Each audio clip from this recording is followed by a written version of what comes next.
Moscow, a peaceful college town with the University of Idaho at its center and a population of just under 26,000.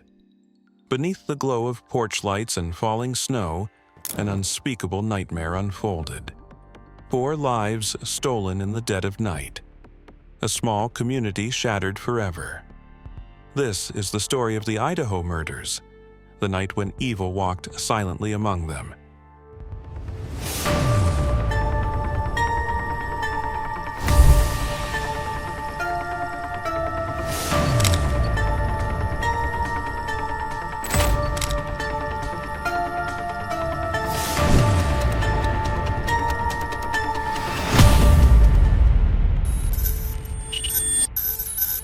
Kaylee Goncalves, 21, Madison Mogen, 21, Xana Kernodle, 20, and Ethan Chapin, 20, all students at the University of Idaho. Kaylee and Maddie were inseparable best friends since 6th grade, the kind of bond that felt more like family. Xana, vibrant and full of life, was dating Ethan, a tall, athletic young man known for his radiant, warming smile, easy laugh, and kind spirit. They were young, dreaming, laughing, planning futures they would never see. On the night of November 12, 2022, Kaylee and Madison spent the evening downtown at Corner Club, a local bar. Then they grabbed some food at a local food truck. When they arrived at the truck, an unidentified young man waited with them until they received their food. They waited 10 minutes, during which they took photos of each other and chatted with other students nearby. They smiled, joked, and were unaware they were being watched. The girls didn't talk to the young man and walked off without him. The unidentified man eventually walked in a different direction. Around the same time, Xana and Ethan attended a frat party at the Sigma Chi fraternity house nearby. Maddie and Kaylee arrived at home at 1:56 a.m., while Ethan and Xana arrived just a few minutes before Maddie and Kaylee.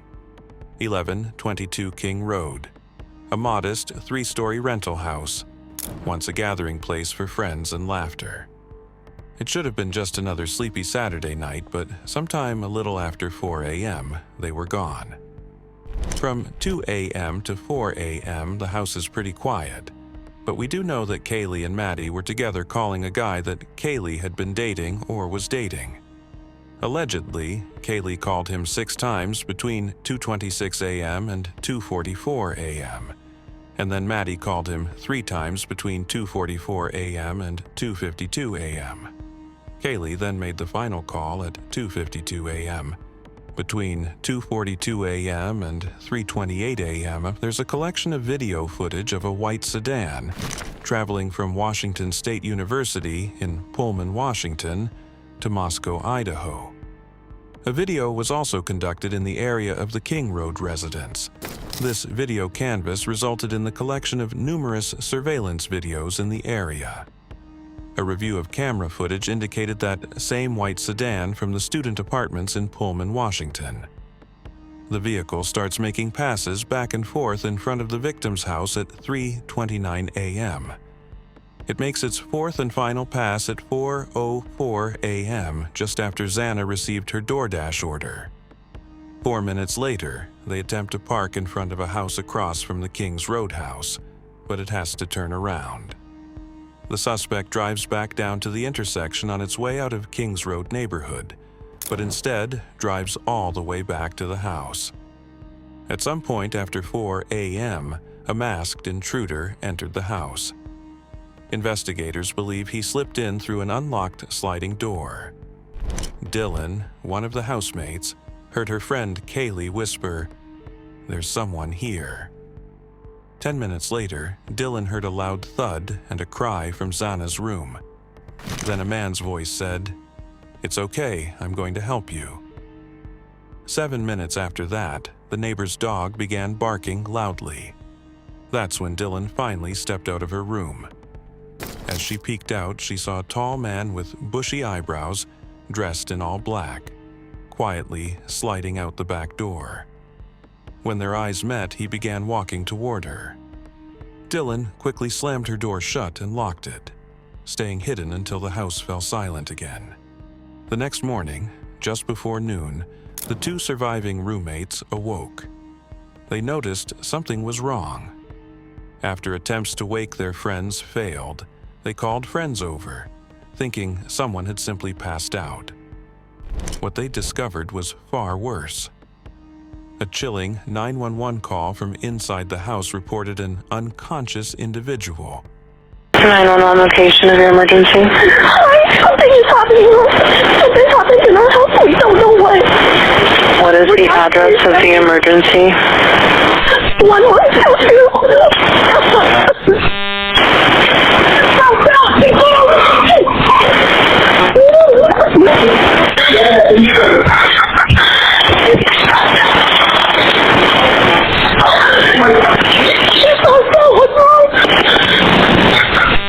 She's not waking up.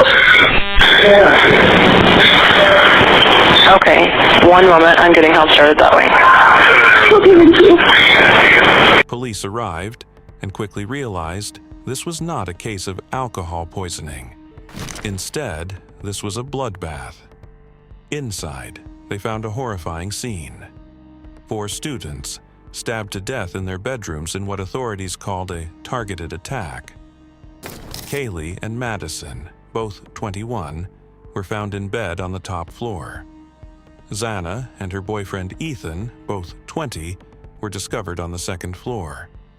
Xana was collapsed on her bedroom floor, just a few feet away from her boyfriend Ethan, also dead. All 4 had been stabbed multiple times in a brutal frenzy that left blood splattered across the walls. So much so, it was reportedly still dripping from the outside walls days later. The house has since been marked for demolition. For weeks, the police remained tight-lipped, but insisted they would do whatever it took to find the killer. The autopsy revealed the 4 had likely been asleep during the attack. Each victim had been stabbed a different number of times and in different areas, making it difficult to determine the sequence of the attacks. Some had defensive wounds, showing they fought for their lives. But the assault was brutal, swift, overwhelming. The medical examiner suggested the brutality, especially toward Kaylee, indicated that this was personal. Could she have been the primary target?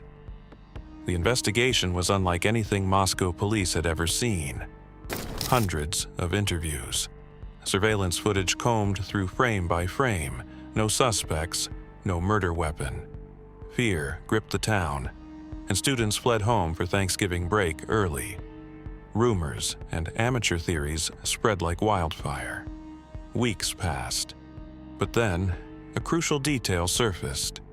A white Hyundai Elantra seen speeding near the crime scene at the time of the murders. Investigators traced thousands of vehicle registrations until one stood out: Bryan Christopher Kohberger, a 28-year-old PhD student studying criminology at Washington State University, lived just 10 miles away from Moscow. Bryan Kohberger had an unsettling background. As a teenager, he battled severe drug addiction. In 2013, Bryan entered a rehab for his addiction. After that, things seemed to turn around. He later became obsessed with criminal psychology and earned a bachelor's degree, then a master's in criminal justice. In April 2021, he applied to work as a graduate assistant with the Pullman Police Department. On paper, he was a student of justice. But in reality, something darker was festering.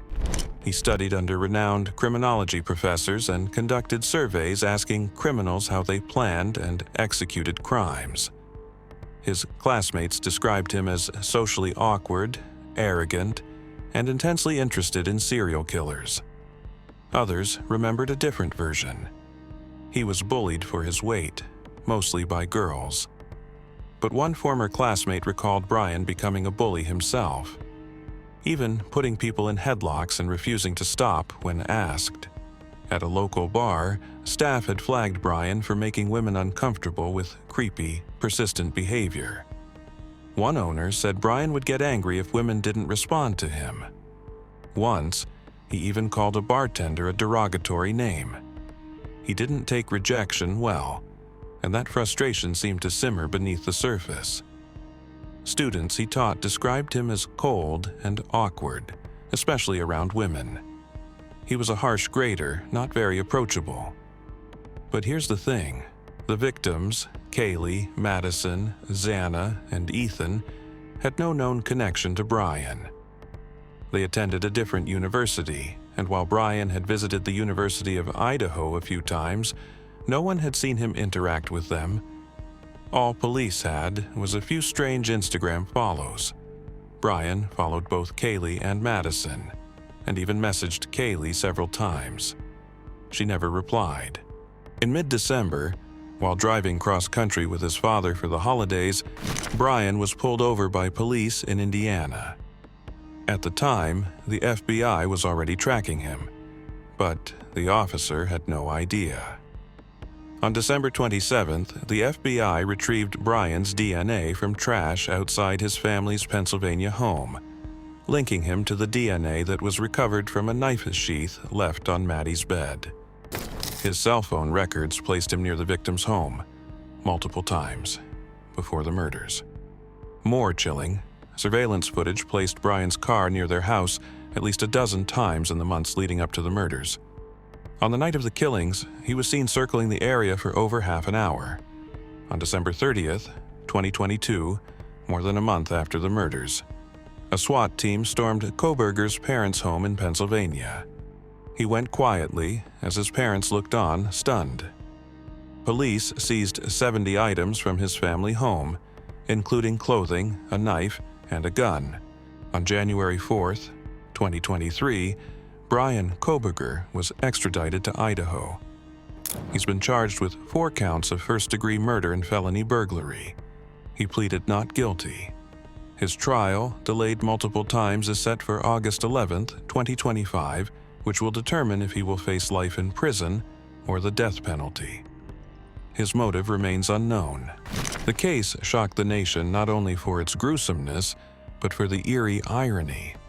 A criminology PhD student accused of a crime he once studied. The small town of Moscow has been left to pick up the pieces. 4 vibrant lives extinguished. 4 families shattered. A community forever scarred. Kaylee, Maddie, Xana, Ethan. More than names. More than headlines. They were dreams, smiles, futures. Stolen in one night of unimaginable darkness. We will always remember them, and we vow never to forget. Thanks for tuning in to Crime Time Chronicles. Don't forget to like, subscribe, and hit the bell icon for more chilling true crime stories. Stay curious, stay safe, and we'll see you in the next.